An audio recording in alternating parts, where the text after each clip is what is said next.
Absorb कर रही है, सोच, शब्द, माहौल, हर चीज़ वो आत्मा गर्भ में अब्सॉर्ब कर रही है। और इसलिए जब हम सब पैदा होने वाले थे तो हमारे पेरेंट्स काफ़ी ध्यान रखते थे। तो हमारी मम्मीज़ को क्या कहा जाता था, देवी देवताओं की फ़ोटो देखो, श्री कृष्ण की फ़ोटो देखोगे तो वैसा बच्चा आएगा। अब आजकल की मम्मीज़ किसकी फ़ोटो देख रही हैं? अभी वो नाम नहीं लेंगे हम किसी का, लेकिन फिर जिसकी फ़ोटो देखेंगे वो संस्कार ही जागृत होंगे। फिर वैसे then why blame the children? बच्चों पर क्यों क्वेश्चन मार्क? क्यों क्वेश्चन मार्क? क्योंकि हम हाइपर हैं, वो संस्कार वो लेकर आएंगे। और फिर जब वो बड़े हो रहे हैं तब भी हम कुछ नहीं कर रहे उनको सशक्त बनाने के लिए, और उसका रिजल्ट फिर कई सालों के बाद मेंटल हेल्थ इशू के रूप में आता है। तो इम्पोर्टेंट है कि रात को सोने से पहले हम क्या रिलैक्स करने के लिए कंज्यूम कर रहे हैं उस पर अटेंशन रखें। वो चीज़ हमें रिलैक्स करे, हमें हाइपर ना करे। हमें डिस्ट्रैक्शन नहीं, हमें रिलैक्सेशन चाहिए। हमें डिस्ट्रैक्शन नहीं, हमें एनर्जाइजिंग चाहिए। हम पूरे दिन में इतना सारा काम करके आए हैं, आत्मा की शक्ति को कंज्यूम किया है इतना सारा, तो रात को सोने से पहले आत्मा की शक्ति को बढ़ाकर सोना है। वो ऐसा कंटेंट कंज्यूम करके घटाकर थोड़ी सोना है। वो सीरियल जो घर को तोड़ रहे हैं वो थोड़ी देखने हैं रात को सोने से पहले। हमें लगता है वो एंटरटेनमेंट है, वो शब्द गूंज रहे हैं हमारे घरों में रोज, और हम उनसे एडिक्टेड होते गए हैं। कोई घर टूटने वाले सीरियल चल रहे हैं, तो कोई क्राइम के सीरियल चल रहे हैं, कोई किसी का मजाक उड़ाने वाले सीरियल चल रहे हैं। इसमें शुद्धता कहाँ है, पवित्रता कहाँ है, सात्विकता कहाँ है? तो घर में कहाँ से आएगी वो वातावरण के अंदर? तो कंटेंट हमारा संस्कार बनाता है। और ये बहुत अटेंशन रखिएगा, क्योंकि जब तक आप अपना कंटेंट चेंज नहीं करेंगे आप बच्चों पर प्रभाव नहीं डाल पाएंगे। जो हम सुनते हैं, पढ़ते हैं, देखते हैं, वो हम बनते हैं। We are what we watch, read, listen. तो 25 साल पहले हमारे लिए सहज इसलिए था क्योंकि ये सब था ही नहीं। ऐसे नहीं कि हम बहुत कुछ अलग थे, इट्स जस्ट दैट ये सब था नहीं। तो हमारे लिए कंटेंट क्या था? हमारे पेरेंट्स, हमारे टीचर्स, हमारी स्कूल की लाइब्रेरी की अच्छी किताबें और घर में आने वाली एक अखबार, दैट वाज कंटेंट। और आज एक बच्चे के सामने कितना कंटेंट है। तो अगर हमारे कंटेंट में काम, क्रोध, लोभ, मोह, अहंकार, ईर्ष्या, द्वेष, नफरत, हिंसा, ये सब कुछ है, तो वो हमारे संस्कारों में है। तो क्या हम अपने कंटेंट का व्रत कर सकते हैं? थोड़ा कर सकते हैं? नहीं कर सकते? कर सकते हैं? कौन रेडी है करने के लिए? अगली बार आप जो सुनेंगे, पढ़ेंगे, देखेंगे, सिर्फ चेक करना इसकी वाइब्रेशन क्या है, और सिर्फ अपने को याद दिलाना ये जो हम कंज्यूम कर रहे हैं ये हमारे संस्कार बन रहे हैं। कंटेंट इज इक्वल टू संस्कार, संस्कार इज इक्वल टू कर्म, कर्म इज इक्वल टू भाग्य। तो कंटेंट से सीधा डेस्टिनी बनती है। कंटेंट एंटरटेनमेंट नहीं, डेस्टिनी है, भाग्य है। उसको टाइम पास समझ के कंज्यूम नहीं करना, संस्कार बन रहे हैं और संस्कार से भाग्य बन रहा है।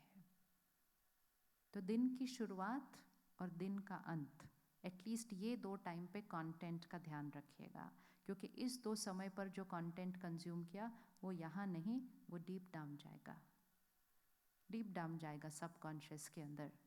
लेकिन हम रात को सोने से पहले टीवी देख रहे होते हैं, फिर इतना सब देख के फिर दुनिया की खबरें देखते हैं रात को सोने से पहले, और सब कुछ देखने के बाद जब बेड पर अपने आते हैं फिर अपना फ़ोन देखते हैं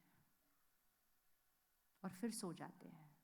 तो फिर शरीर सोता है, मन के अंदर शोर होता है।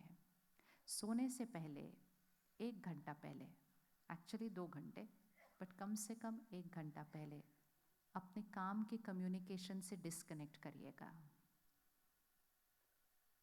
जब टेक्नोलॉजी नहीं थी तो जब हम घर आते थे, मतलब हमारे पेरेंट्स घर आते थे, तो वो किसी भी तरह से अपने काम से कनेक्ट नहीं हो पाते थे क्योंकि फ़ोन था नहीं। तो उनके मन को रोज़ 12 घंटे का आराम मिलता था, रात के 8 से सुबह के 8 तक। हर संडे को आराम मिलता था, हर त्योहार को आराम मिलता था, और इसीलिए तब ऐसी बीमारियां नहीं थी। अभी सारी जो मेजॉरिटी इश्यूज़ हैं वो एक थके हुए मन की वजह से है, इसको आराम नहीं मिलता है। तो रात को सोने से पहले के 1-2 घंटे अपने काम से डिस्कनेक्ट कीजिए। सोने तक ईमेल, मैसेज, बिजनेस कॉल, फिर रात को सिर्फ शरीर सोएगा, मन को नींद नहीं आएगी, वो काम ही करेगा नींद के अंदर भी। कौन कौन रेडी 1 घंटा कम से कम, एक एक्चुअली आइडियली 2, क्योंकि इसको टाइम लगता है ये फाइल्स को शट डाउन होने के लिए। यहाँ पर सारी प्रोसेसिंग होनी पड़ती है। जैसे खाने को डाइजेस्ट होने में 2-2.5 घंटे लगते हैं, ये सारी इन्फॉर्मेशन पूरे दिन का जो शोर है ना, इसको भी सेटल होने में टाइम लगता है। तो काम से डिस्कनेक्ट करें, फिर कंटेंट का ध्यान रखें रात को सोने से पहले, और फिर सोने से पहले का 15 मिनट अपने लिए रखें, और 15 मिनट में बहुत शुद्ध हाई वाइब्रेशन वर्ड्स को अपने मन चित्त पर डालें। वो है स्पिरिचुअलिटी, वो है ज्ञान। नहीं तो हम जो कंटेंट कंज्यूम कर रहे हैं उसमें काम, क्रोध, लोभ, मोह, अहंकार है। जब हम स्पिरिचुअल स्टडी करते हैं सोने से पहले, तो उसमें पवित्रता है, उसमें विश्वास है, उसमें सम्मान है, उसमें एक्सेप्टेंस है, उसमें फॉरगिवनेस है, उसमें प्यार है, निस्वार्थ प्यार है। नेगेटिव कंटेंट में अटैचमेंट है, प्योर कंटेंट में लव है, दोनों में फ़र्क है। तो कम से कम सोने से 15 मिनट पहले, वो बहुत इम्पोर्टेंट समय होता है हाई एनर्जी वर्ड्स यहाँ डालने का। सोने से पहले, सोने से 15 मिनट पहले समय अपना रखिए और बहुत प्योर कंटेंट इस पर डालकर फिर सोइए। मेडिटेशन सीखेंगे, कल से हर सेंटर पर मेडिटेशन का प्रोग्राम रखा है, 3 दिन का, 1 घंटे का। 5-10 मिनट सोने से पहले आप मेडिटेशन कीजिए सीखने के बाद। तो उससे क्या होगा, सारा दिन के जो दाग लगे होंगे वो साफ हो जाएंगे, मन साइलेंट हो जाएगा, बहुत श्रेष्ठ संकल्पों का चिंतन होगा। और फिर श्रेष्ठ संकल्प का चिंतन करके जब हम सोएंगे, तो सारी रात वो प्योर हाई वाइब्रेशनल एनर्जी मन और बॉडी की हीलिंग करेगी। सिर्फ मन स्ट्रांग नहीं होगा, बॉडी हेल्दी होगी। सात्विक खाना खाएंगे, सात्विक कंटेंट कंज्यूम करेंगे, फिर मेडिटेशन करके सोएंगे, आपको शरीर के ध्यान के बारे में भी सोचना नहीं पड़ेगा। कर सकते हैं छोटी सी चीज़ 15 मिनट अपने लिए। कौन रख सकता है अपने लिए 15 मिनट? कितना इजी है ना। ऐसे ऐसे ऐसे ऐसे करने की जगह 15 मिनट इसको एनर्जाइज करके सोते हैं, क्योंकि वो 15 मिनट नहीं है, वो 15 मिनट अगले 6-7 घंटे का इन्फ्लुएंस है। द लास्ट लेयर जो यहाँ पे डलेगी वो सबकॉन्शियस में जाएगी। वो 15 मिनट नहीं है, वो अगले 6-7 घंटे माइंड और बॉडी की एनर्जी का इन्फ्लुएंस है। और फिर सुबह उठते ही सबसे पहला एक नियम बना लें कि 1 घंटा फ़ोन से हम दुनिया को नहीं देखेंगे। अगर कहीं कुछ इमरजेंसी होती है ना, लोग फ़ोन करते हैं, मैसेज नहीं करते। तो हम सुबह सुबह क्यों सारे मैसेजेस ऐसे देखते हैं, क्या आया है उसके अंदर? और फिर सब देखने के बाद कहते हैं अब हम भगवान को याद करेंगे। याद ही नहीं होता उसके बाद, इतना तो शोर आ गया इधर यहाँ पर। 1 घंटा फ़ोन मत देखिए, करके देखना है ये। आप सोचिए कि हम 1 घंटा ज़्यादा सो गए, जब सो रहे थे तब भी तो फ़ोन नहीं देख रहे थे ना। और फ़ोन पे ये जो नोटिफिकेशंस ऑन होती है ना आजकल, इसको ऑफ कर दीजिए। जैसे टिंग टिंग टिंग जिसके भी फ़ोन पे बजता रहता है ना, थोड़े दिन के बाद आपको बिना बजे आवाज़ें आने वाली हैं। हाँ, आएंगी ही। आप जाएंगे फ़ोन की तरफ और कुछ आया नहीं होगा मैसेज। ये हमारी माइंड, ब्रेन और बॉडी को डिस्ट्रैक्टेड रख रहा है, और ये हमारे अंदर ये संस्कार ला रहा है कि हर चीज़ एक अर्जेंट है ऐसा, और उससे हमारी शक्ति घटती है। हमें कोई वो टिंग टिंग टिंग को ऑन क्यों रखना है? कुछ अर्जेंट होगा तो टिंग नहीं बजेगा, फ़ोन बजेगा। बाकी किसी ने अगर मैसेज किया तो ऑब्वियसली अर्जेंट नहीं है, इसलिए मैसेज किया है। हमने हर चीज़ को अर्जेंट क्यों बना दिया है? हर चीज़ जब अर्जेंट होती है ना, आप देखो जब भी कुछ अर्जेंट होता है, आपका माइंड, ब्रेन एंड बॉडी एक अलग तरह से रिस्पॉन्ड करता है। होता है कि नहीं? अगर अभी आपको पता चले इमरजेंसी है, तो आप कैसे उठेंगे? आप आराम से नहीं उठेंगे।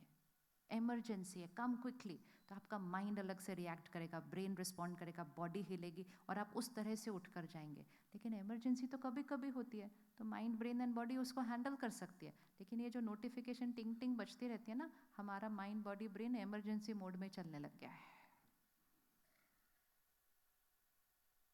अगर हमारा एक्सीडेंट होते होते बचते हैं हम, आपने कभी चेक किया उस समय माइंड और बॉडी पे कितना इम्पैक्ट आता है?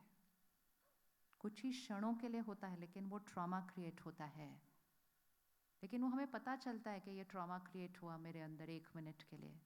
लेकिन जब हम जीवन जीने का तरीका ही वो बना लेते हैं, हमें पता भी नहीं चलता हम कितनी बार वो ट्रॉमा क्रिएट कर रहे हैं इस माइंड और बॉडी में। और सडनली हमें पता चलता है मुझे इतनी बड़ी बीमारी हो गई। हम कहते हैं मैं तो बिल्कुल ठीक थी, सडनली इतनी बड़ी बीमारी कहाँ से आ गई? हम ट्रॉमा क्रिएट कर रहे थे कब से उस माइंड और बॉडी के साथ। तो वो नोटिफिकेशंस को साइलेंट करो, उस फ़ोन को सिर्फ एक फ़ोन की तरह यूज़ करो, उसको अपनी लाइफ को ओवर पावर नहीं करने दो। आप साधन को कंट्रोल करो, नहीं तो साधन के गुलाम बन जाएंगे। आजकल डी एडिक्शन सेंटर खुल गए इस चीज़ के लिए भी। अभी हम वहाँ तक नहीं पहुँचे, उससे पहले अपने आप को विड्रॉ करना चाहिए। कल अगर आप डिसीजन लेंगे 1 घंटा फ़ोन नहीं देखने का, देखना वो 1 घंटा कितना आसानी से बीतता है या नहीं बीतता है। कुछ दिन लगेंगे उस आदत से छूटने के लिए भी। मन कहेगा बस मैं 5 मिनट देख लूँ फिर रख दूंगी, वो ही तो विड्रॉल सिम्टम है। कौन कौन हिम्मत करता है 1 घंटा कल सुबह नहीं चलाना फ़ोन? पर चेकिंग करना, फिर अपनी देखना, उससे पता चलेगा कि हम कितने एडिक्टेड हैं उससे। और हमें सिर्फ क्या करना है, 5-6 दिन उस एडिक्शन के परवश नहीं होना है, और उसके बाद लाइफ लॉन्ग उसका बेनिफिट, लाइफ लॉन्ग उसका बेनिफिट। तो सुबह दिन की शुरुआत मेडिटेशन से करते हैं। मेडिटेशन अर्थात सबसे पहले मैं जो हूँ उसको जानना, पहचानना, समझना, उसके साथ एक रिश्ता जोड़ना। हर क्वेश्चन का आंसर हमारे पास होता है। आज हमें साधन मिल गए तो हम हर क्वेश्चन का आंसर उधर ऑनलाइन क्लिक करते रहते हैं। घर में वो चीज़ें रख ली हैं, उसको बोलते हैं what is this, where is that, वो हमें आंसर करता रहता है और हम घूमते रहते हैं। सारे आंसर यहाँ हैं।